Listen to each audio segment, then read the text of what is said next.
Hola, buen día.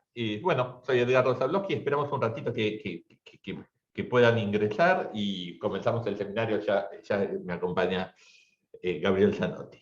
Gracias por estar, como siempre. Este es el primer seminario del año.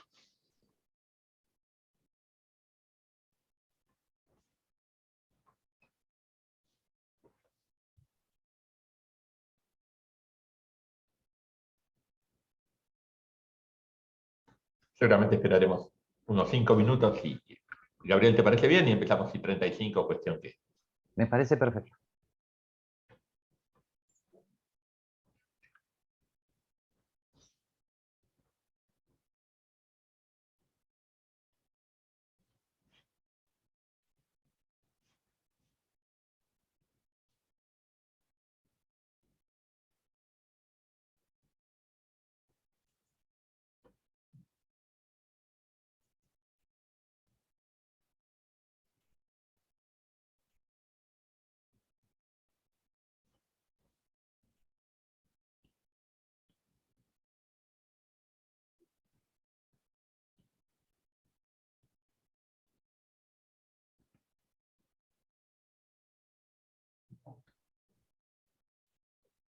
Bueno, seguimos con el desayuno de esta mañana, porque tenemos participantes que estuvieron en la reunión de la mañana. Estoy mirando. Impresionante. Aparte, te trajiste hinchada, veo, porque también hay algunos apellidos que sugestivamente familiares. ¿Está bien? Ok, yo diría no perdamos más tiempo. Sencillamente introduzco el seminario y es el primer seminario del ciclo de libertad educativa de este año. El seminario en realidad se va a realizar los días jueves, no los martes. Gabriel el jueves no podía, por eso lo estamos haciendo hoy. Los jueves cada 15 días en este horario. Es decir, de aquí a 2 semanas, el 30 de, no, el 31 de marzo, exactamente, el jueves 31 de marzo tenemos el próximo seminario que lo va a dictar la doctora Lucia Montucci, que está hoy en el público, que es sobre inteligencia artificial, el mercado de trabajo y la educación. Es decir, los seminarios van a ir los jueves, cada 15 días, de acá hasta fin de año ya está organizado, 12:30 siempre. Y como siempre, la idea es que nunca se va a extender más de las 2 menos cuarto, 1 hora y 15, incluyendo las preguntas de ustedes, y puede terminar antes, obviamente no hay ningún tipo de requerimiento de hora. El seminario de libertad educativa es una de las actividades que realiza el Freeman Hayek Center for the Study of the Free Society, que comenzamos, del cual Gabriel es director académico.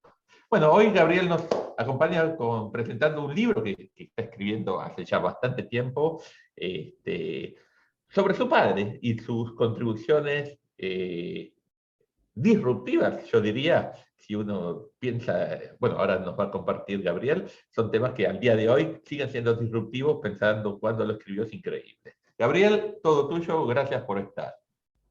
Bien, ante todo, muchas gracias, Edgardo. Sé que siempre has estado muy interesado en la obra de mi padre, así que te agradezco mucho eso. Y gracias a la audiencia que está acá, tengo un desafío muy difícil porque efectivamente he escrito un libro sobre la obra de mi padre, y la obra de mi padre, sus obras completas tienen 2 tomos, y yo en el libro intento resumirlo, y hoy tengo que resumir el libro, así que bueno, es obviamente, ¿no?, una mera introducción disparadora al tema, ¿no? Mi padre nació en 1928, se recibió de maestro normal nacional e inmediatamente comenzó la carrera de pedagogía y se dedicó a la enseñanza en todos sus niveles y fundamentalmente a la política educacional, ¿no? Y lo que yo voy a intentar resumir hoy son sus principales propuestas en ese sentido, ¿no? Y vamos a hacer algo muy original en estos tiempos de Zoom, que es compartir un PowerPoint, ¿no? Ok, aquí estamos. Espero que se esté viendo bien. Bueno, quiero decirles que el PowerPoint que voy a presentar también va a tener referencias históricas, personales. Eh,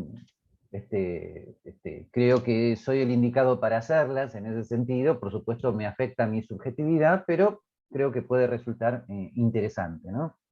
Ahí lo tienen a mi padre en una de sus últimas fotos en el despacho del diario La Nación, cuya jefatura de editoriales ocupó desde el año 78 hasta el año 91 cuando murió. Mi padre, he dividido el libro en sus libros y sus artículos principales, obviamente, ¿no? Y vamos a iniciar un poco el resumen de sus principales aportes en cuanto a libros, ¿no? Esa foto que tienen ahí es una de las tantas fotos que he logrado guardar de cuando él era maestro normal nacional en el sexto grado, el equivalente al séptimo nuestro, en una escuela nacional de la capital federal, ¿no? Su primer gran texto fue justamente el tema del normalismo, que lo comenzó a escribir en 1958 y se publicó en 1960, ¿no? Donde es la primera vez que mi padre ahí habla de un tema que luego lo va a acompañar toda la vida, que es cuáles fueron las circunstancias históricas del el Estado educador, la típica circunstancia de fines del siglo XIX, de países como Francia, Italia, México, Uruguay, Argentina, donde los estados asumen la tarea de educar movidos por un iluminismo racionalista, donde se consideraba que ahora la salvación era la salvación de la razón, ¿tá? Ya no la del alma en un sentido religioso, sino que ahora la salvación de los pueblos venía por la educación de su razón, por la iluminación de los futuros ciudadanos en una república democrática, y, y el método típico de fines del siglo XIX que acompañaba a la formación de los maestros es un positivismo pedagógico, que mi padre elogia históricamente, pero inmediatamente comienza a tomar distancia. Interesante porque él se había formado en esta tradición, ¿no? La distancia que él toma es que, bueno, los grandes autores del positivismo pedagógico eran grandes creadores, pero luego sus seguidores, de alguna manera, fijan, de alguna manera cristalizan cosas que deberían ser más creativas, más abiertas, ¿no? Y aquí, en este libro, se ven sus primeras críticas al reglamentarismo pedagógico, reglamentarismo que por supuesto se convierte en uno de los primeros obstáculos a la libertad de enseñanza. Siempre he tratado de colocar el año de los libros, y pueden ir calculando la edad, ¿no?, en la cual él fue escribiendo, a partir del dato que les dije, que nació en 1928. Su segundo gran texto es un texto para escuelas secundarias normales, ¿no?, que era un texto de política educacional, que intentaba resumir las razones por las cuales los estados legislaban en materia educativa, ¿no? Esto lo aclara bien, ¿no? No es simplemente legislación, sino las razones por las cuales los estados legislan, ¿no? El texto tiene mucha importancia. Primero, es un texto que no abunda, hay muy pocos textos de política educativa en cuanto a las razones de las legislaciones escolares. Es asombrosa la circunstancia cultural de ese momento, es un texto para secundario que hoy ya para ciertas universidades sería difícil. Imposible resumir, por supuesto, todo este texto, simplemente les digo que tiene mucha importancia para entender ciertos temas que afectan a la libertad de enseñanza, ¿no? Nos enteramos, por ejemplo, que el artículo 6 de la ley 1420 ya exigía un mínimo de objetivos, pero mi padre aclaraba que deberían haber estado abiertos los caminos diversos para alcanzar esos objetivos, ¿no? En el inciso 6 del artículo 70 del capítulo octavo ya está la obligación de que todas las escuelas privadas adhieran a esos objetivos de la ley 1420. Para la escuela media, la ley 934 de libertad de enseñanza, donde también se establece que los institutos privados de enseñanza secundaria deben adherir, ¿no?, a los contenidos mínimos que Bartolomé Mitre estableció para las escuelas medias, ¿no? Y un detalle interesante, cuando en 1967 se ratifica legalmente algo que ya era costumbre, a saber la necesidad del título secundario oficial para entrar a las universidades, ¿no? Tema que vamos a ver es esencial para luego una propuesta disruptiva, como dijo Edgardo, que tiene mi padre al respecto. Lo que tienen al lado es la carta que él escribe a la entonces decana de la Facultad de Ciencias de la Educación, de la carrera de Ciencias de la Educación en 1973, cuando unos llamados alumnos lo expulsan de la cátedra, ¿no? Por motivos ideológicos. Y esa es la carta que le escribe diciendo que no reconoce ningún juicio, no reconoce ninguna autoridad del planteo, que deja el tema en las autoridades pertinentes y que va a continuar con la cátedra cuando corresponda, ¿no? Bien. En fin, les estoy dando estas notas de color para que vean cómo fue la vida de mi padre en esos momentos, ¿no? En 1965 escribe algo que lo preocupó siempre, que es el tema de la reforma de la enseñanza media, ¿no? Por eso ese libro se llamó Ideas y antecedentes para una propuesta de reforma de la enseñanza media, ¿no? Ahí explica mi padre cómo ya prácticamente desde la Edad Media, con el trivium y el quadrivium, se comienza a concebir una preparación humanística previa a los estudios universitarios, pero que presuponía una especie de separación cultural entre humanidades y, por un lado, y ciencia y técnica por el otro, cosa que no existía en la Edad Media, pero sí es fruto del positivismo de fines del siglo XIX. Mi padre se opone desde el principio a la separación entre humanidades y ciencia, ¿no?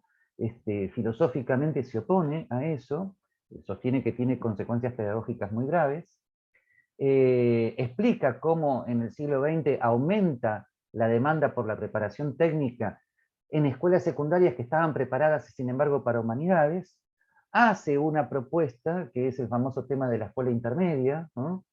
Donde la escuela intermedia intentaría, ¿no?, solucionar ese tema de la formación humanística, al mismo tiempo que ya las escuelas propiamente secundarias tendrían especializaciones, etcétera, etcétera. Este tema de la escuela intermedia fue muy debatido en el momento. La nota de color que acá les estoy mostrando es la foto de 1966, cuando él aceptó ser director general de enseñanza secundaria en el gobierno de Onganía, cosa de la cual luego se arrepintió toda la vida. Eso fue parte del prontuario que los terroristas del ERP consideraron para ponernos una bomba en la casa en el año 72, ¿no? Y ahí está mi única foto, ¿no? Mi única hasta ahora foto en un acto así oficial de aceptación del cargo, ¿no? Me puse por debajo del escritorio y emergí ahí, ¿no?, listo para la foto. Por suerte no lo hice más. Bien, el libro que sigue en 1967 es uno de sus libros más filosóficos, ¿no? Se llama La misión de la pedagogía, y prácticamente es una especie de filosofía y fenomenología de la educación. Mi padre no utilizaba ese término en ese momento, pero el libro abunda en definiciones de lo que podríamos llamar la esencia de la escolaridad en sí misma, ¿está?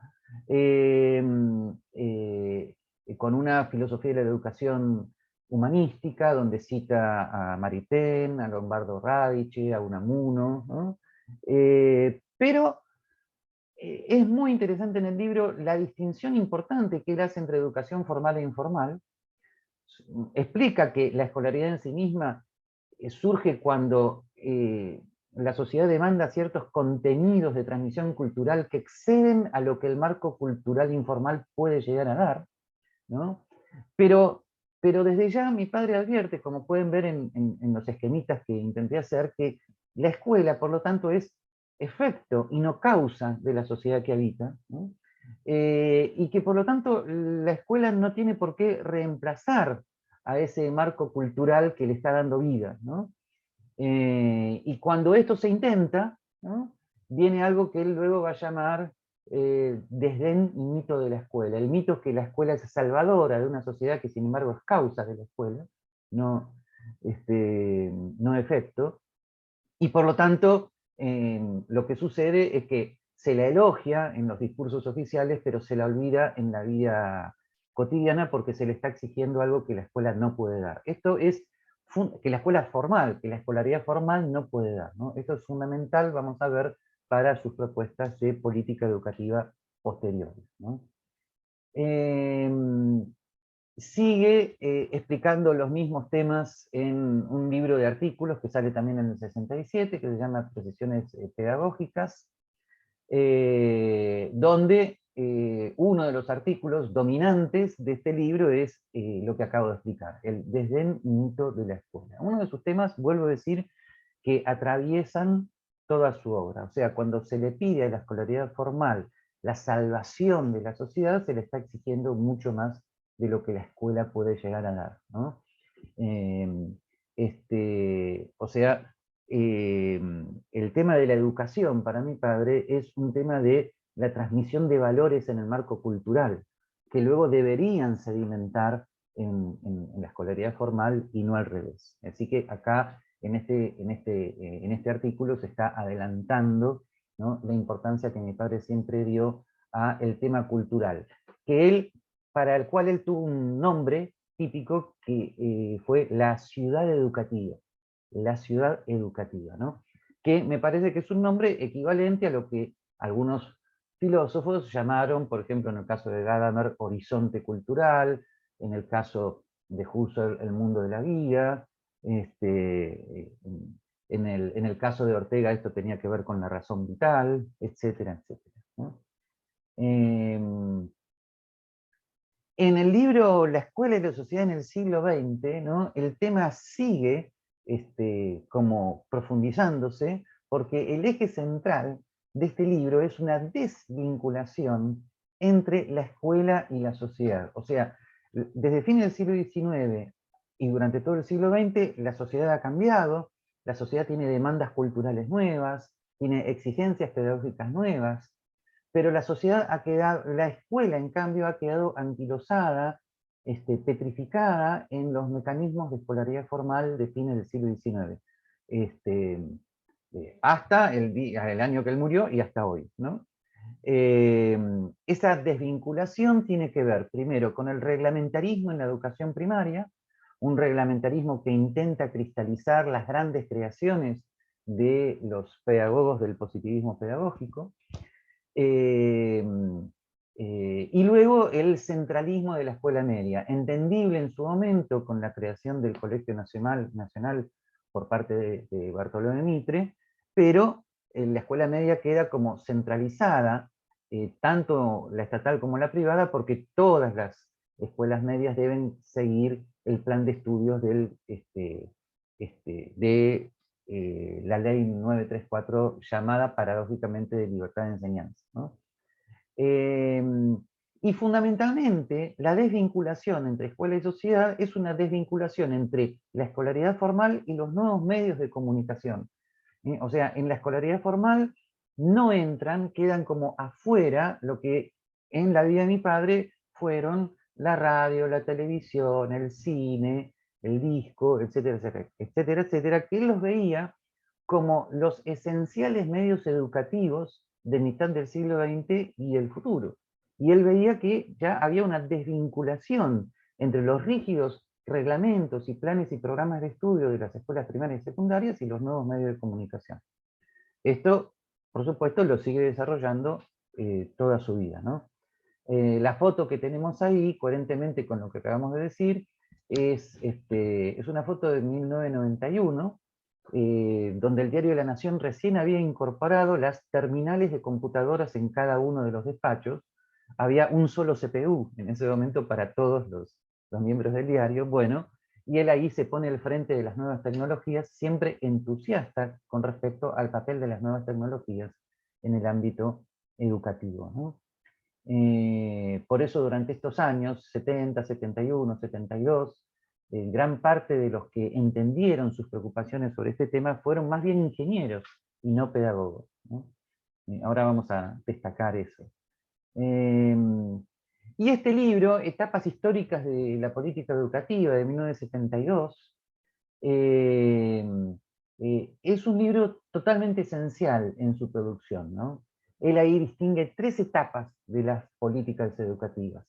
La escuela redentora, o sea, la concepción de fines del siglo XIX, la concepción del positivismo pedagógico, donde la escuela viene a redimir a los ciudadanos de su ignorancia y a convertirlos, por lo tanto, en los ciudadanos que tienen madurez para poder elegir a sus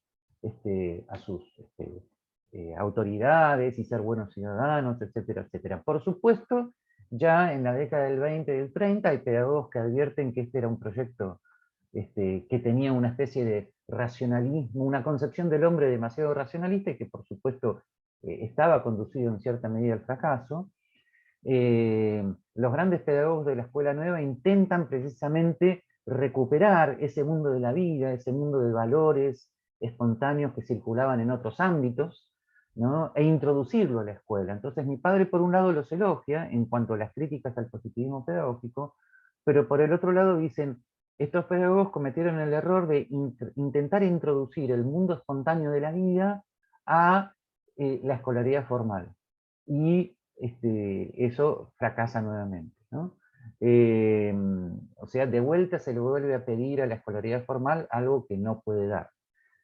Y por lo tanto quedaría abierta una nueva etapa de la política educativa, que es lo que llaman la tercera etapa de la política educativa, donde de alguna manera hay que tener en cuenta que la educación informal es cada vez mayor. Los nuevos medios de comunicación, cine, radio, televisión, disco, y lo que él ya en las últimas etapas de su vida, con sus amigos ingenieros, establecieron como la famosa telemática, la utilización de televisión vía satélite para medios educativos, que es un adelanto del tema del Internet que él no pudo ver.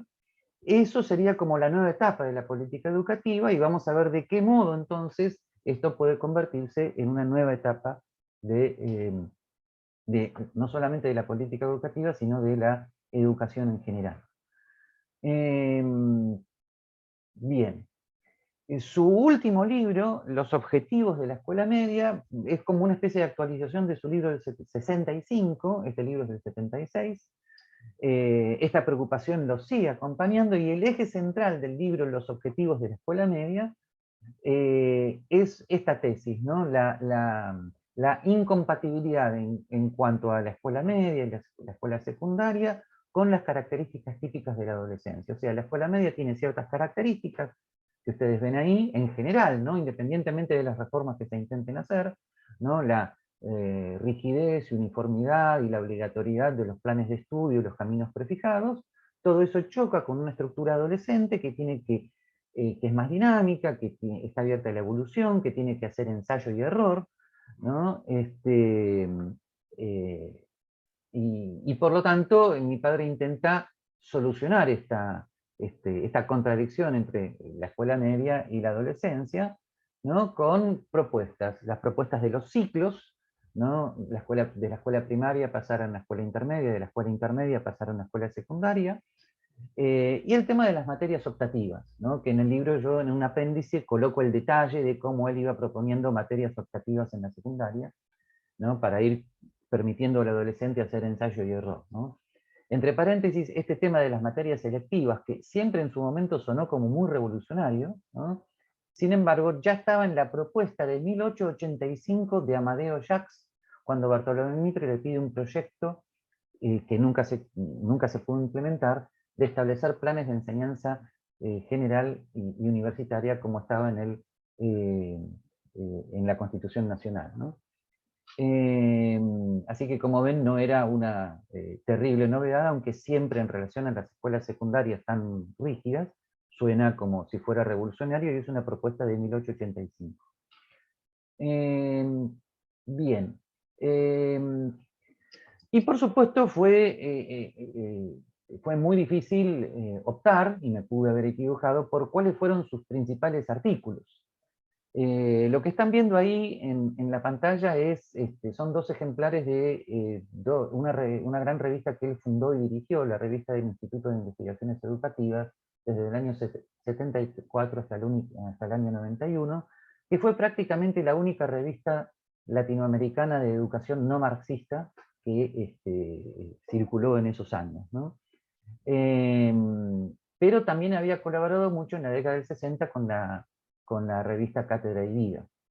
Yo fui testigo, ¿no? De cómo él organizaba el consejo editorial, los artículos, en fin, era otro modo de hacer las cosas, que yo sigo elogiando y considero superior a lo que luego ahora se han convertido journals académicos actuales, ¿no?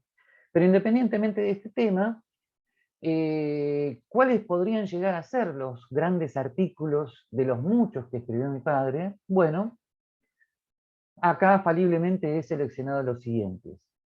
Primero, uno de 1974, muy disruptivo, voy a seguir utilizando la palabra de Edgardo, donde él habla de las nuevas funciones profesionales docentes. ¿Qué quiere decir esto?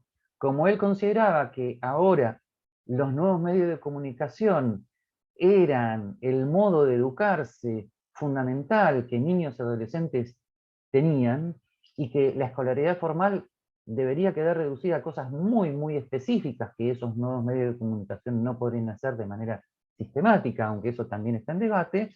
Entonces él proponía que los docentes se convirtieran nada más ni nada menos que en acompañantes, en tutores del proceso de autoeducación que con las nuevas tecnologías niños y adolescentes realizan permanentemente, ¿no? Así que, de alguna manera, si ustedes se acuerdan de la anécdota del docente que renunció a todo porque no podía luchar con el celular en clase, mi padre le hubiera dicho, conviértase en acompañante del proceso, no en alguien que lucha contra ese proceso, ¿no?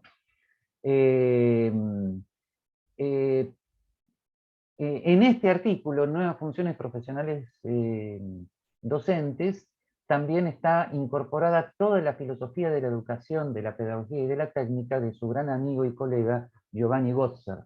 Hay dos pedagogos italianos que le influyen mucho. Luigi Volpicelli, con el cual él estudia desde los años 58 y 60 en Italia, ¿no?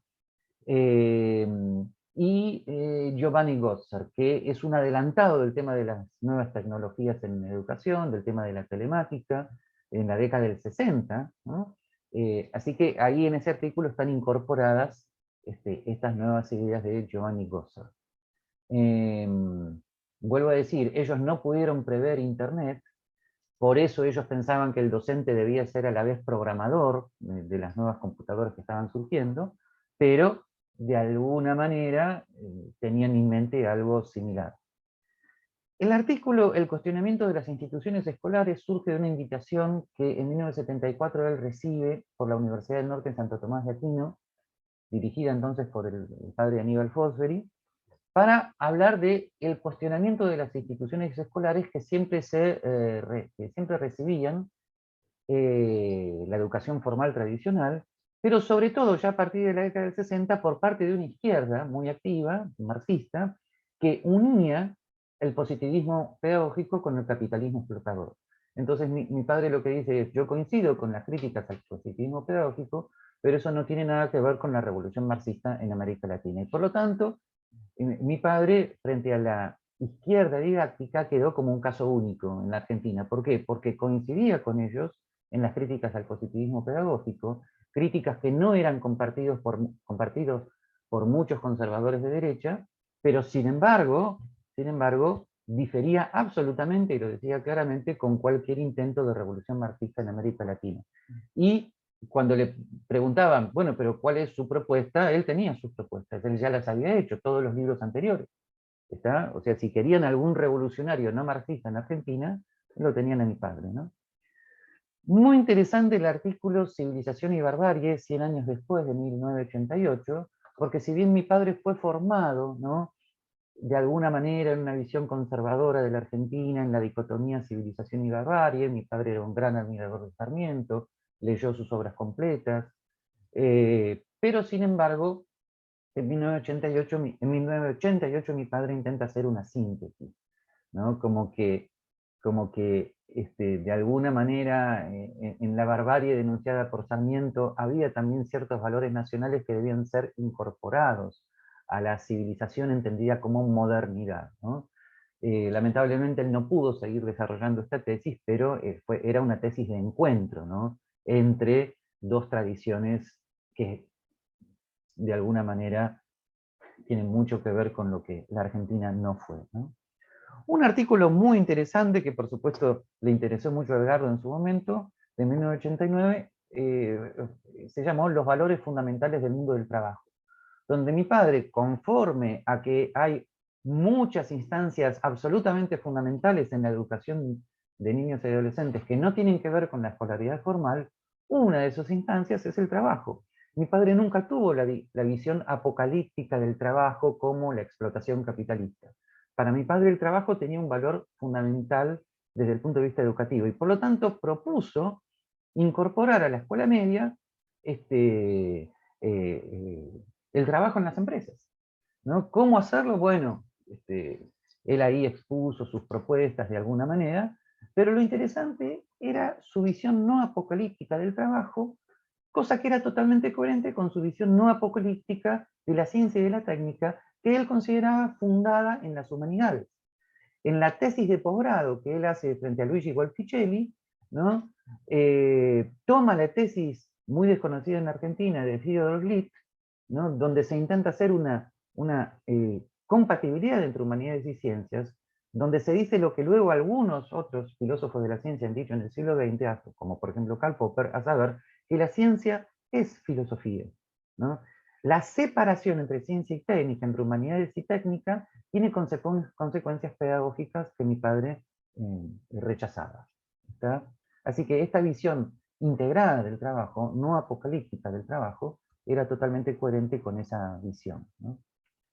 Y he dejado así, para un caso, digamos, para una filmina en especial, prácticamente su artículo más disruptivo de 1980, que se llamó La desinstitucionalización del sistema educativo, que produjo tanto silencio y rechazo, incluso entre sus amigos y colegas más cercanos, que él luego le cambia el título, desanimado un poco por, por, este, por el rechazo cultural que este artículo tuvo, ¿no? Y ustedes lo van a sentir en este momento, van a ver que no les va a gustar lo que mi padre propone, en general, ¿no? Él distingue claramente entre tres cosas que en la Argentina se han fundido innecesariamente. Objetivos pedagógicos concretos. Voy a dar un pequeño ejemplo. Objetivos pedagógicos concretos. Por ejemplo, hablar inglés correctamente, escribirlo correctamente. Dije correctamente. Bien. Luego la acreditación. Puedo tener diversas escuelas de inglés que pueden estar acreditadas, o sea, certificadas en cuanto a su calidad. Mi padre preguntaba, ¿esta acreditación tiene que ser necesariamente estatal? No. Siguiendo el ejemplo de Estados Unidos, ¿no? Las universidades, aunque hoy Estados Unidos no es ejemplo para nada, pero en la década del 60, Harvard, Princeton podían certificar ciertos colegios secundarios, por ejemplo, no el Estado. ¿Ok? Bien. Y a su vez, el título y la habilitación profesional no son lo mismo. Este título certificado por instancias privadas no necesariamente implica la habilitación profesional. Y la habilitación profesional no necesariamente es una instancia estatal, es una instancia, mi padre decía, la sociedad, y hoy diríamos que el mercado habilita. O sea, lo que mi padre proponía es, lo voy a decir con todas las letras, prepárense, si alguno está tomando algo, deje de tomarlo y escuche para que no le caiga mal. Proponía la eliminación del título secundario oficial para el ingreso a la universidad. Las universidades tenían que tener muy estrictas condiciones de ingresos, pero los caminos para lograr esas habilidades pedagógicas concretas estaban totalmente abiertos. Por lo tanto, este es el modo en el cual se lograba una plena libertad de enseñanza, y además este es el modo en el cual los nuevos medios de comunicación y las nuevas tecnologías de la comunicación quedaban ipso facto integradas del sistema educativo, porque si se presenta a dar un terrible examen de ingreso muy exigente, alguien que se educó en YouTube, pues adentro, ¿está? O sea, todas las instancias quedaban abiertas para mi padre. Y a su vez, el paso de la universidad al trabajo concreto también quedaba abierto, cosa que ya se está produciendo de hecho. O sea, tanto las escuelas secundarias como las universidades quedaban entonces en situación de libre competencia en el prestigio que un mercado iba produciendo con respecto a la última instancia, que es la contratación. El poner el propio emprendimiento o ser contratado por universidades o por empresas, no depende de que tengamos un título estatal aprobado, depende de las habilidades profesionales específicas que podamos demostrar fehacientemente en el mercado de trabajo, ¿no? Bien, lo dije rápido, es muy disruptivo para la mentalidad argentina, tan absolutamente centralista, si hay un gran ejemplo de mentalidad planificadora central en materia educativa, es la Argentina, y por lo tanto todo esto que mi padre estaba diciendo chocaba mucho, a tal punto que en sus últimos años él dejó de insistir en esto, relativamente agotado por este tipo de debates, ¿no? Vuelvo a decir, a tal punto que cuando el artículo sale reeditado, le cambia el título, ¿no? El título del artículo, cuando lo reeditó, decía: el sistema educativo debe probar su eficiencia. Pero también está el Luis Jorge Zanotti, cuasi filósofo, ¿no? Muy influido por el existencialismo de Unamuno, ¿no? Por la importancia del sentido de la vida y la importancia de encontrar la vocación individual. Escribe con un seudónimo que tenía su segundo nombre y el apellido de su madre, que también fue maestra normal nacional, paréntesis, su maestra junto con su maestra de quinto grado, Marisa Serrano, una desconocida Pestalozzi en Argentina. Ellas fueron las causantes de su vocación docente, cierro paréntesis. Estos artículos, La Camina, que él va publicando en el diario La Nación, tratan temas filosóficos y políticos diversos. Los temas filosóficos más importantes de estos artículos es el tema del encontrarse a sí mismo, la vocación personal, el tema del yo, qué significa el yo. Hay muchas citas de Unamuno al respecto. Ese es un tema central en estos artículos. La hora de encontrarse a sí mismo es uno de los últimos artículos el penúltimo artículo que encontramos que fue publicado, y luego mi madre, mi hermano y yo encontramos en su escritorio un prólogo al conjunto de artículos. Quiere decir que él tenía pensado editar estos artículos como libro. El prólogo es un prólogo que tiene el mismo tema, ¿no? El tema del encuentro de sí mismo. Así que luego decidimos en el año 93, 94, publicar este artículo que fue publicado, este libro que fue publicado por la editorial de Belgrano. Otro de los temas recurrentes de estos artículos es la defensa del derecho a la intimidad personal, la defensa del artículo 19 de la Constitución, el tema de la protección de la vida íntima, el tema de proteger la intimidad de la vida de la planificación del Estado, ¿no? Bueno, un tema en el cual mi padre se adelanta a muchos problemas actuales, ¿no? El derecho a la intimidad personal es uno de sus temas claves en estos artículos. Y aparece también el liberal clásico. Aparece un artículo que se llama El constitucionalismo nació para defender la libertad, donde mi padre dice una constitución federal liberal clásica no está para producir la felicidad, no está para generar derechos sociales, está solamente para impedir que el Estado pueda atentar contra las libertades individuales. Bueno, en fin, es toda una definición política, ¿no? Entre paréntesis, mi padre era un liberal orteguiano, por si a alguien le interesa el tema. Sus fuentes del liberalismo clásico estaban en Ortega y Gasset.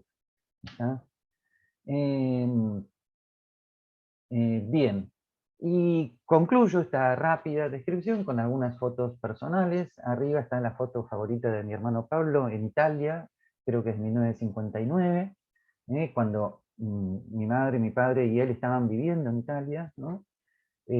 Abajo una foto de él cuando era niño, tenía 7 años, al lado su querida hermana Mabel, que ya falleció también. Arriba a la derecha una foto de mi madre que murió en el 2000, de nuestra madre que murió en el 2017, y abajo una foto de su incorporación a la Academia Nacional de Educación en 1985. Ahí se lo ve a Mario Justo López a la izquierda, y él ahí hablando, y el tema de su incorporación fue el alcance y posibilidad de la política educativa como una ciencia autónoma, ¿no? Él le dio mucha importancia a la Academia Nacional de Educación en sus últimos años, fue lo último desde el punto de vista así educativo, lo cual le dedicó sus grandes esfuerzos, porque él ya estaba en esos años totalmente abocado a su tarea como jefe de editoriales en el diario La Nación. Su vocación periodística nunca fue para él una competencia con su vocación educativa, fue exactamente lo mismo, ¿no? Así que esa dedicación su vocación periodística en sus últimos años de algún modo salvó su psiquis, una psiquis agotada de debates casi imposibles en Argentina, fue salvada de alguna manera por su vocación periodística. Bien, creo que habrán tenido todos conciencia de que he tenido que decir muchas cosas en muy poco tiempo. Esta charla lo que ha hecho es intentar resumir un libro que a su vez intenta resumir, ¿no? Una obra educativa que creo que quedó olvidada en la Argentina. Así que yo estoy tratando de que todos estos debates se revivan. Y el legado que queda fundamentalmente es la defensa de la libertad de enseñanza, la utilización de las nuevas tecnologías, las reformas del sistema secundario. Como ustedes pueden ver, estamos muy lejos de todo ello. Bien, y ahora por supuesto quedo abierto a preguntas y comentarios del público. Bueno, Gabriel, mil gracias. Aparte, un reloj justo media hora para la exposición. Por favor, escriban directamente las preguntas en el panel de preguntas y respuestas y yo un poquito las voy administrando. Tenemos mucho público, tenemos 60 participantes en el momento, lo cual es una hasta linda sorpresa pues, en la proporción usual de anotados y la gente que realmente participa es mucho más alto del usual. Así que, bueno, Gabriel, tenés un amplio grupo de seguidores. Empiezo a leer las preguntas o comentarios que tengo, varios agradecimientos. Aquí de Marta Pinillo, por cierto, dice que tiene el honor de haber sido una de las alumnas de su papá. Andrés Bellido, que es miembro del Freedom High Center, a ver, voy a reducir la pregunta. Si podrías agregar algo más sobre la esencia de la escolaridad, lo cual él entiende que está contenido en el libro La misión de la pedagogía, ¿no? Dice que comentaste que tu padre desarrollaba allí una aproximación que podría considerarse hoy como fenomenológica. Y bueno, quería consultarte un poquito de eso. Sí. En ese libro mi padre explica que lo que llamamos escolaridad es algo que en sí mismo no necesariamente tiene que ver o con la escuela primaria o con la escuela secundaria o con la universidad, sino que tiene que ver con toda instancia educativa formal. ¿Qué es la formalidad? Tampoco significa estatal, significa la escolaridad en sí misma. ¿Qué significa a su vez la escolaridad en sí misma? Para mi padre el proceso educativo es fundamentalmente un proceso cultural, es una transmisión de valores espontánea. En ese sentido, toda sociedad tiene educación, toda sociedad espontáneamente transmite sus valores. Es más, hasta fines del siglo XIX, la mayor parte de las sociedades no tenían sistemas educativos formales estatales, pero también tenían sistemas educativos que ¿cómo surgen? Cuando hay algún nivel de complejidad que va más allá de lo que un marco cultural puede dar, nivel de complejidad que por supuesto en las instituciones occidentales surgen fundamentalmente con la escritura y con la incipiente matemática, entonces la escolaridad en sí misma significa la creación de métodos específicos para lograr transmitir ese nivel de complejidad a nuevas generaciones. En ese sentido, escolaridad ha habido siempre. O sea, de alguna manera, ¿no? Todas las culturas han logrado de alguna manera transmitir ese nivel de complejidad, pero claro, era una transmisión habitualmente minoritaria, relativamente aristocrática, cosa que era totalmente comprensible, ¿no? La peculiaridad de la política educativa racionalista de fin del siglo XIX es la pretensión de escolaridad universal. Es algo totalmente coherente con el estado cultural de los estados-nación de fines del siglo XIX. La preocupación de los estados-nación, de igual manera que Lutero concebía que la lectoescritura era esencial para que todos los cristianos pudieran leer la Biblia, de igual manera los racionalistas del Estado-Nación consideran que todos los ciudadanos tienen que poder leer la Constitución para poder practicarla. Entonces, ya la escolaridad pasa a ser algo masivo. ¿Ok? Por lo tanto, discúlpame Andrés que mezclé el tema, de alguna manera el estado cultural no es un tema de estatismo, no era educación privada versus pública, sino que era una concepción por la cual el Estado tenía que asumir la salvación del ciudadano, el famoso educar al soberano. Por supuesto, esto tuvo sus grandes desilusiones. ¿Ok?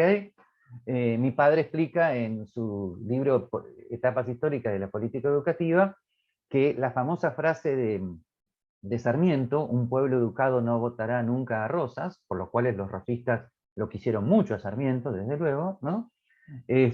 Bueno, tuvo una especie de falsación popperiana, o sea, tuvo una especie de contradicción histórica, cuando en la primera elección donde fue electo Juan Domingo Perón presidente, la única provincia donde Perón no fue elegido, donde perdió la elección, fue en Corrientes, que tenía uno de los índices de analfabetismo más altos.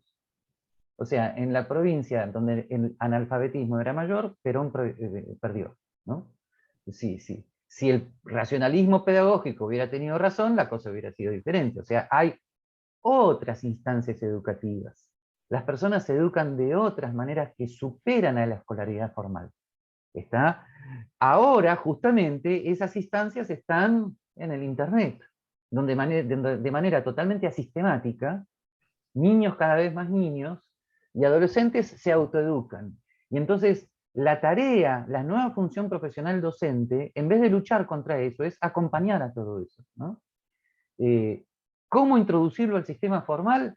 No a la fuerza, ¿no? Sino logrando instancias donde el sistema formal se vaya transformando cada vez más en un sistema tutorial, que a su vez es el sistema pedagógico ideal para preparar a, a las personas para sus instancias futuras desde el punto de vista académico y profesional, ¿no? Así que bueno, discúlpame que me Avanzo un extendí, poquito. pero por Pero ahí viene la... no, inútil. Y voy seleccionando preguntas para orden que voy a ir no siguiendo el orden que han llegado, sino para enganchar justamente con las respuestas que va dando, me parece, Gabriel. Te paso una de Emanuel Muro, que él dice, comentaba sobre el entusiasmo de tu padre sobre las nuevas tecnologías en educación. Ujú. Pregunta, entonces, Emanuel, ¿qué consideras que pensaría en este mundo de educación contemporánea a distancia en cuanto a sus posibles límites, con la abstracción, la distancia y la sincronía que supone? ¿Qué límites pensás que vería, bueno, tu padre en la educación a distancia? Bueno, él ya concebía, o sea, en los años, yo les diría que desde la década del 60 y durante la década del 70 había un tema que no estaba muy en boga en los pedagogos, sino más bien en los ingenieros, que era la telemática. O sea, ya se suponía que la transmisión vía satélite de contenidos televisivos y la utilización vía satélite de transmisión de películas iba a poder introducirse masivamente en los sistemas escolares, ¿no? Y eso es algo que ya se estaba trabajando, aunque había una gran resistencia por parte de la profesión docente, y la sigue habiendo, ¿no? ¿Por qué? Porque no estaban preparados para ello, ¿no? Ahí vienen famosos temas de la sindicalización, etcétera, etcétera. Así que la educación a distancia es algo que él ya tenía en cuenta, pero no necesariamente como un tema físico, sino como un tema que ya no tenía que ver con la distancia física. Eh, o sea, él sostenía permanentemente que niños y adolescentes se autoeducan permanentemente, ¿no? ¿Con qué se autoeducan? Con el cine, con la radio, con la televisión. Él además era un gran estudioso del fenómeno televisivo. Luigi Volpicelli, su maestro de los años 50 en Italia, había estudiado el fenómeno de una manera más integradora, no apocalíptica, ¿no? Y ahí viene el tema de las nuevas funciones profesionales docentes. Así que no sé si respondí bien tu pregunta, si era eso lo que tenías en mente, pero de alguna manera la telemática fue el adelanto en su momento de lo que luego fue Internet, ¿no? Y el uso de Internet tiene que ver con las nuevas funciones profesionales docentes. En las nuevas funciones profesionales docentes, el profesor es fundamentalmente un profesor tutor de la autoeducación que niños y adolescentes y universitarios ya realizan, ¿no? En ese sentido, cada vez más, eh, cada vez más los docentes tenemos el desafío, si hay un lugar para nosotros, en un lugar antiguo llamado clase, es lograr despertar la creatividad, la interpretación. Estamos condenados al fracaso si intentamos repetir un contenido que los alumnos ya encuentran en Internet. Ok, asociado justamente a esto, voy a ir a... creo que es perfecto para motivar la discusión, por así decirlo. Ahora, dice Ana Tamagno, que es difícil introducir en las aulas justamente el debate, y más aún el debate de ciertas ideas. Hablar de libertad de cátedra asusta, siendo que los currículos de la educación formal son altamente prescriptivos, cosa que bien sabemos, por cierto, agrego, pero bueno, y luego dice que bueno que es escucharte y que tengamos referentes tan claros como vos. Pero, yendo al punto, libertad de cátedra, las restricciones que hay justamente para llevarlo a cabo en cualquier nivel educativo, que es la pregunta. ¿Qué Sí. opinas al respecto? Porque está totalmente asociado a lo que venís contando.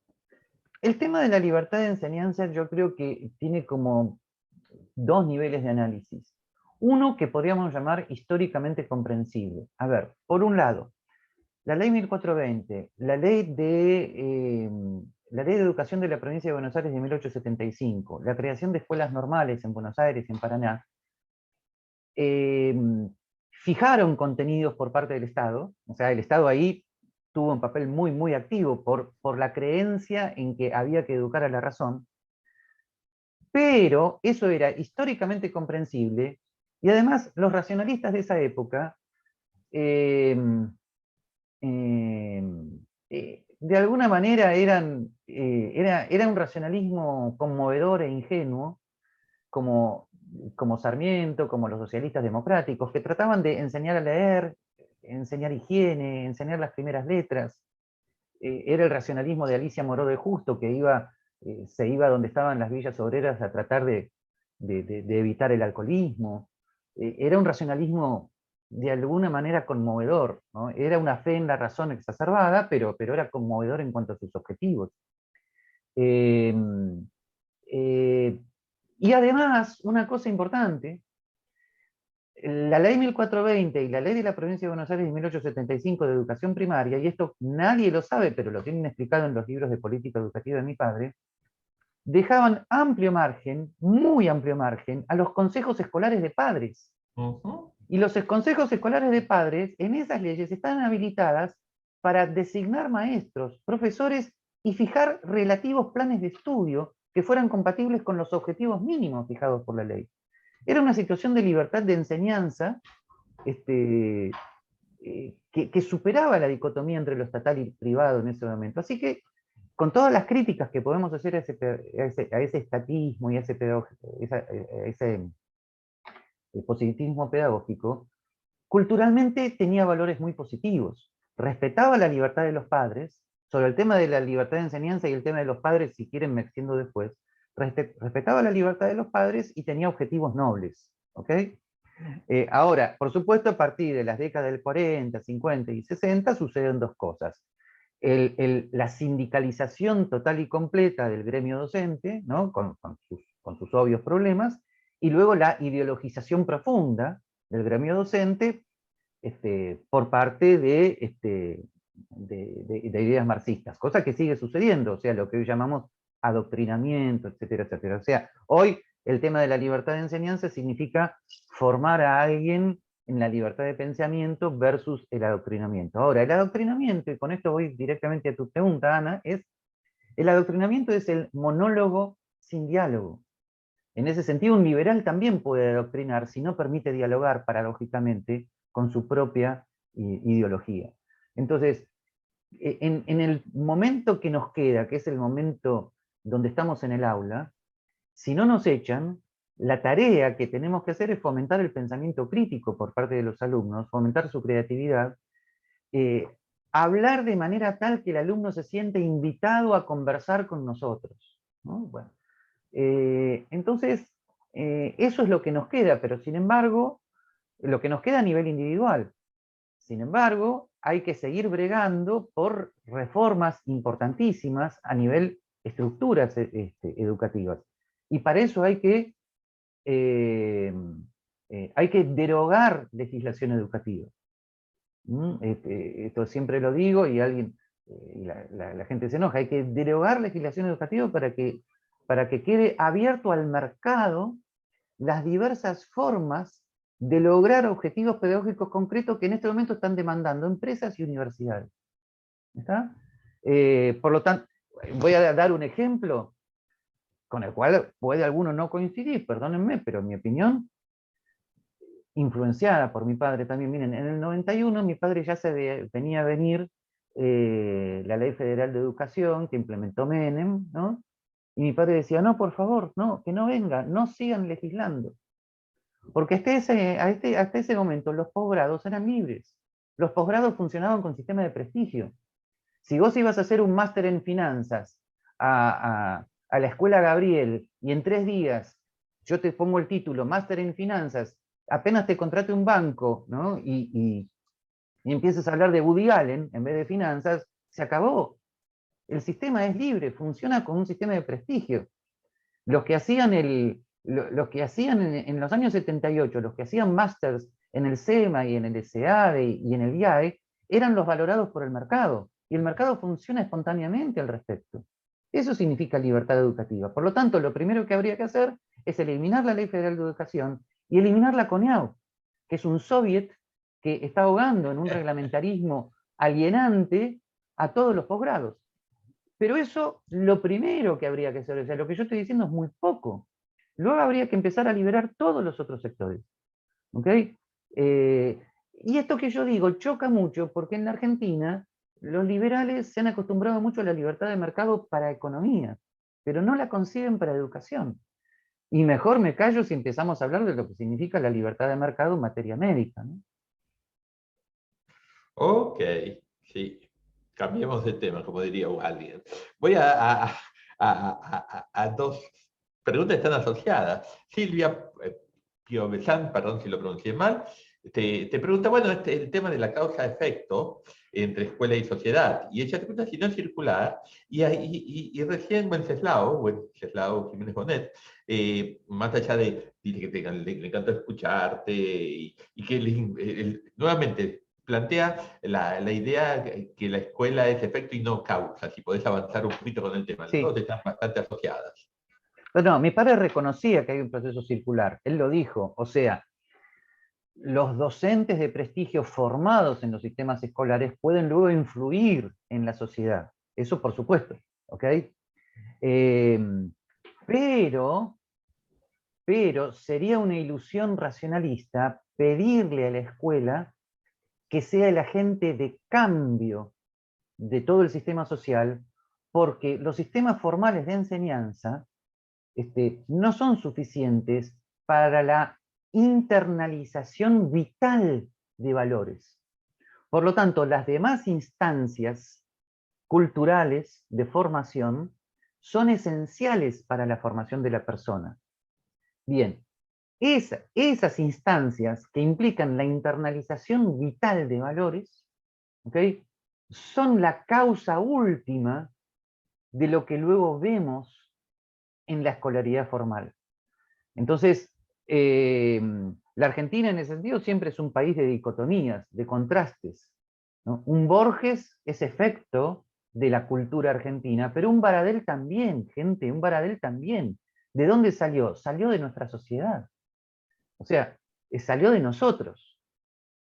Van a decir, no, de mí no, pero ¿de dónde salió? O sea, es un país dicotómico, pero esas dicotomías luego son recibidas por el sistema escolar. ¿Ok? A ver, el sistema escolar está sindicalizado y está ideologizado. Y sí, ¿y de dónde salió eso? Y de la sindicalización e ideologización del sistema político argentino. Tenemos un sistema político mussoliniano que no cambia de 1945 en adelante y pasa por izquierdas y derechas, y luego eso cae al sistema escolar. Es obvio. O tenemos una cultura política autoritaria y luego el docente es autoritario también. Entonces, en ese sentido,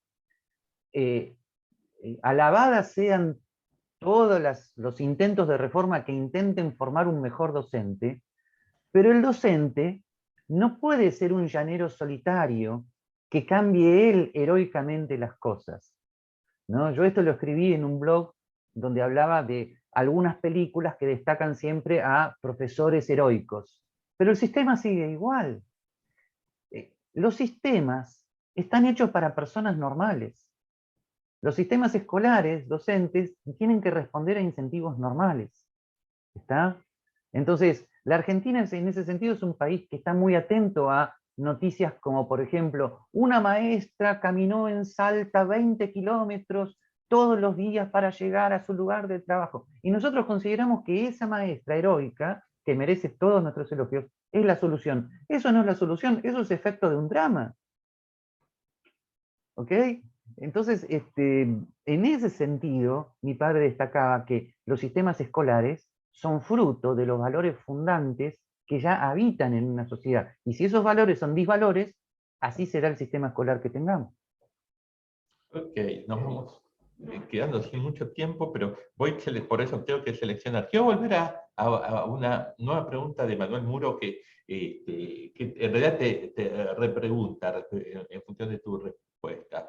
Lo que dice Manuel es, ¿qué pensás en realidad, qué pensaría tu padre sobre los límites de la educación a distancia? Es decir, por ejemplo, por lo que se pierde por dejar de compartir con el otro, básicamente el costo de oportunidad de la educación a distancia.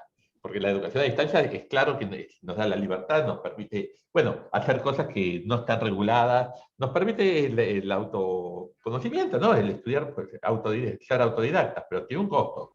Lo hemos charlado más en base, por ejemplo, de un seminario.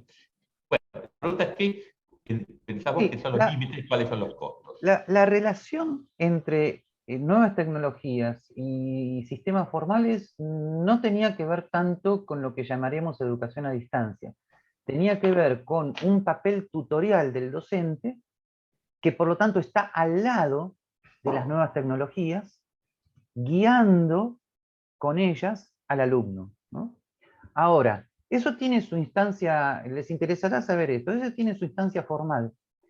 El tiempo que el alumno debía estar en instancias formales, para mi padre era mínimo. Para mi padre era importantísimo que la persona tuviera una vida muy activa en instancias que por problemas sociales son cada vez menores, club, iglesia, lo que fuere, ¿no? Pero que no son estructuras educativas formales. Ejemplo de esto, no sé si esto te tranquiliza, Emanuel, fue la terrible oposición de mi padre, que le costó algunas peleas con algunos buenos amigos, a la llamada triple escolaridad que se puso de moda en los 70. O sea, mi padre decía, no, no, no, no, no, no expulsen a su hijo a las 7 de la mañana y recibanlo de vuelta a las 10 de la noche. No, no, por favor, ¿no? Por supuesto, esto genera todo tipo de preguntas prácticas, ¿no? Pero el espíritu de la cuestión es esencial que la persona esté rodeada de instancias vitales que no tengan que ver con la escolaridad formal. La escolaridad formal para mi padre era poco tiempo, y eso que él fue maestro normal nacional 10 años. Lo que ocurre es que le ocurrió lo que les ocurre a todos, que entran a un sistema y luego se dan cuenta de sus límites.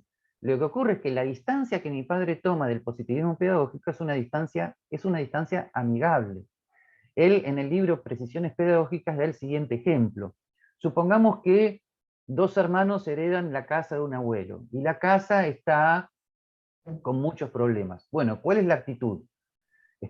¿Ponerle una bomba o arreglarla? ¿No? Bueno, él en 1958 proponía arreglarla. ¿Está? Pero cuidado, en sus etapas posteriores no proponía destruir, proponía reconstruir, pero atención con el ejemplo que él daba. Esto es muy interesante porque ahora lo voy a relacionar para que Edgardo se quede contento con un ejemplo que él siempre da. Giovanni Gosser daba el ejemplo y mi padre lo tomó. Supongamos que el sistema que tenemos para ir de aquí a de Buenos Aires a Pinamar es un automóvil. Bueno, un automóvil, independientemente de las marcas y modelos, es una concepción de transporte. En ese sentido es un modelo de transporte. Supongamos que tenemos que ir a la Luna. Es inútil que tratemos de reformar el modelo bajo sus mismos presupuestos. Le podemos poner mejores ruedas, le podemos cambiar el motor, podemos convertirlo en aerodinámico, podemos incluso ponerle, hacer que tenga forma de nave espacial, pero va a seguir siendo un automóvil. No va a llegar a la Luna. Bueno, mi padre decía, las reformas educativas que necesitamos para la segunda etapa del siglo XX y en adelante implican cambiar el modelo. ¿Está? Por lo tanto, la escolaridad como fue concebida tiene que cambiar, ¿no? Y tiene que cambiar como precisamente con la tercera etapa de la política educativa, ¿no? En ese sentido, Edgardo, te acordarás de tu propio ejemplo, cuando vos lo explicás mejor que yo, con esa vez que fuiste a no sé dónde y todo había cambiado, creo que fuiste a Nueva York, todo había cambiado, los teléfonos, todo, excepto la escuela, que seguía Tal cual, siendo la esa misma. es una figura de Santiago Bilinkins en su libro, Ok. bueno, no me voy a acordar del nombre, pero que he utilizado varias veces. Tal cual, lo cual es real. Las escuelas siguen sentados los alumnos como hace 200 años, ¿no? Y esa es la Pero- desvinculación que mi padre criticaba en su libro La escuela y la sociedad en el siglo XX. La escuela queda como fue concebida a fines del siglo XIX. No se ha adaptado a las nuevas circunstancias culturales y por eso se produce un drama. Todos ustedes saben perfectamente que niños y adolescentes tienen un mercado negro de autoeducación y para ellos el estar en la escuela primaria y secundaria es una pérdida de tiempo absoluta. Lo que yo estoy proponiendo, de la mano de mi padre, es que ese mercado negro pase a ser mercado libre. Ok, nos queda tiempo. He guardado una pregunta para el final, hay otras tantas, pero te hago un comentario de Hugo, primero de Julio Durán, que dice: muchas gracias, Gabriel, muy interesante tu breve y veloz presentación de la obra de tu padre. Destaco la visión sobre la apertura al mundo del trabajo, que de alguna manera está en la agenda actual de la reforma del secundario en la Ciudad de Buenos Aires. Sí. Bueno, después sigue calificando la oposición ideológica de la pedagogía académica dominante hoy y gremial a esto. Pero yo cuando lo comentaba siempre pienso eso, pensar tantos años atrás, hablando de la apertura hacia el mundo del trabajo, porque al fin y al cabo es parte de, ¿para qué se estudia? Se estudia para formarse como ser humano, pero también para insertarse en la sociedad. A mí me parece fantástico. O sea, parece Julio Verne, literalmente. Entonces, bueno, quería Sí, leerlo. sí. Y voy a una última. Una acotación al Sí, por respecto. favor, dale. Julio, te agradezco mucho la pregunta, sé que además es un tema que te interesa especialmente y quiero decirte que además había un trasfondo filosófico detrás. Está, mi padre no estaba formado en la dicotomía entre ocio creador y trabajo por el otro lado.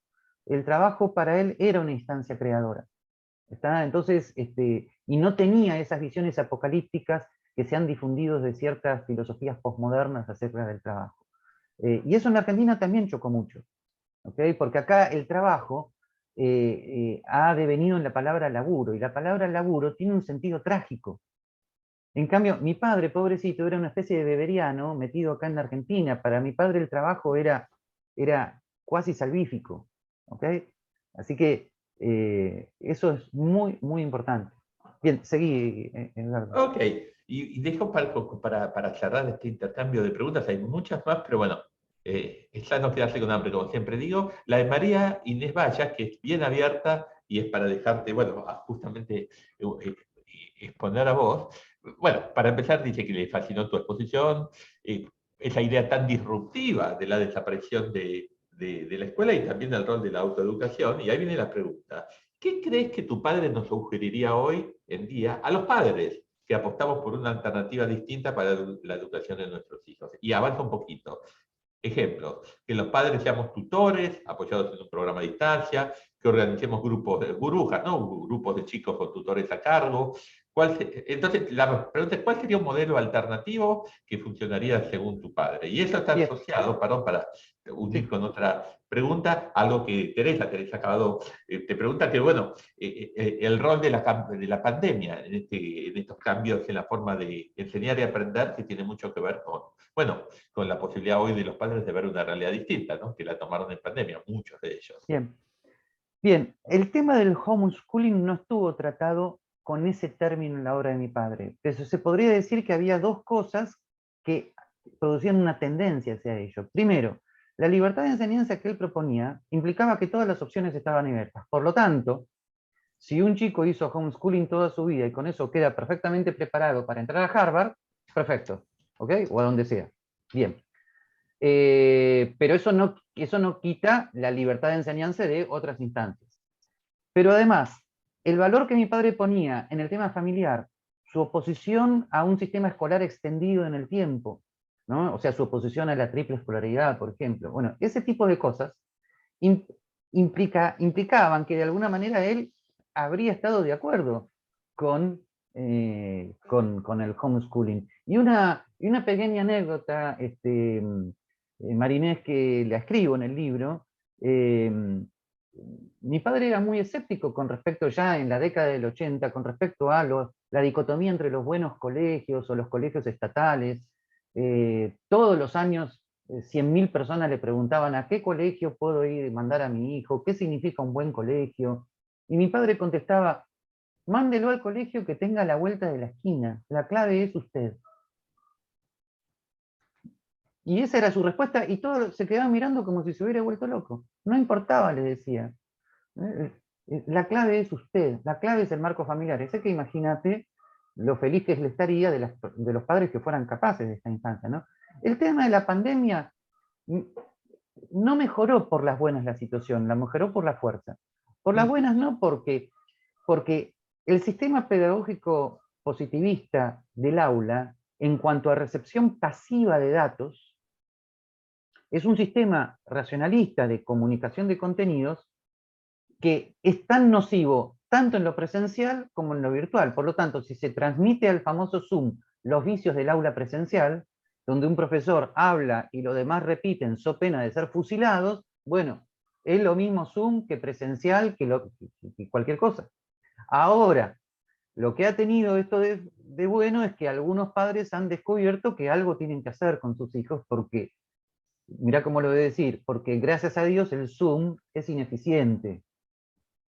Y algunos padres tuvieron que tomar el tema, tomar el toro por las astas, como se dice habitualmente, pero por la fuerza las cosas no funcionan nunca, y además el tema de lo virtual estuvo relacionado con los encerramientos obligatorios, o por lo tanto la vuelta a lo presencial se ha convertido en una especie de batalla por aquellos que estamos en contra de los encerramientos obligatorios. Así que creo que la pandemia no ha ayudado mucho en ese sentido, ¿no?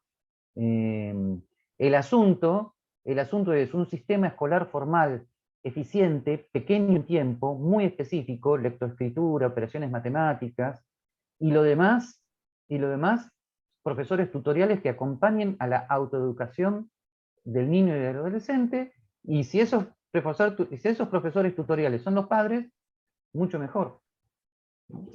Gabriel, muchísimas gracias. Estamos en hora. Creo que fue estupendo para abrir el ciclo de este año. Bueno, con tu exposición y con este intercambio. Gracias a todos los participantes. El próximo entonces seminario lo tenemos el jueves 31, con Luisa Montufi, que bueno, hoy está del otro lado, por así decirlo, de la audiencia. Gracias a todos. Gabriel, otra vez mil gracias y nada, un abrazo. Al contrario, gracias a todos. Un abrazo. Aún cierro la transmisión.